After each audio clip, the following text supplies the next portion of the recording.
આ ઉકાળો ચોમાસા અને શિયાળા માટે તમારો બોડીગાર્ડ બની જશે. હવે ચોમાસા કે શિયાળામાં જરા એવી ભૂલ કરીએ એટલે તરત જ બીમારી આવી જાય. કારણ કે ઋતુ બદલાવાના લીધે શરીરમાં વાત પ્રકોપ થતો હોય અને વાતાવરણની ઠંડકના પરિણામે શરદી, કફ, ઉધરસ કે ઝીણો તાવ અને સાથે શ્વાસના રોગ વારંવાર આવી જતા હોય છે. અને એકવાર કફ સુકાવાની દવા લઈએ તો ત્યારબાદ સૂકી ખાંસી આપણો પીછો પણ નથી છોડતી હોતી.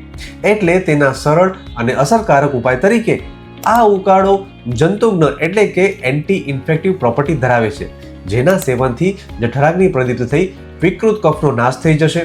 વળી તે ઉષ્ણવેરી હોવાથી શરીરમાં ગરમી આપશે તેમજ ફેફસાને બળ આપી ગળાનો સોજો પણ ઘટાડશે. તેના આ એન્ટી ઇન્ફ્લેમેટરી સોજા ઘટાડવાના ગુણની સાથે સાથે એ મુખ શોધક પણ છે. હવે આ ઉકાળાને 1 કપ ખાલી પેટે સવારે અઠવાડિયામાં 3 થી 4 વાર લેવું જોઈએ અને 8 વર્ષથી નાના બાળકો હોય તો તેમને માત્ર 2 થી 3 ચમચી જેટલું આપી શકાય. આ ઉકાળાની વિધિ અને તેના ઘટક દ્રવ્યોને મેં કેપ્શનમાં નોંધી આપ્યા છે. રીલ સેવ કરી લેજો, જેનાથી બદલાતી ઋતુમાં રોગોથી બચવા માટે તેનો ઉપયોગ તમે નિયમિત રીતે ભૂલ્યા વગર કરી શકો. આ જ છે સાચું આયુર્વેદ. આવતી નવી ઋતુમાં ઋતુચર્યા અપનાવો, અગ્નિ પ્રદીપ્ત રાખો અને રોગોથી દૂર રહો.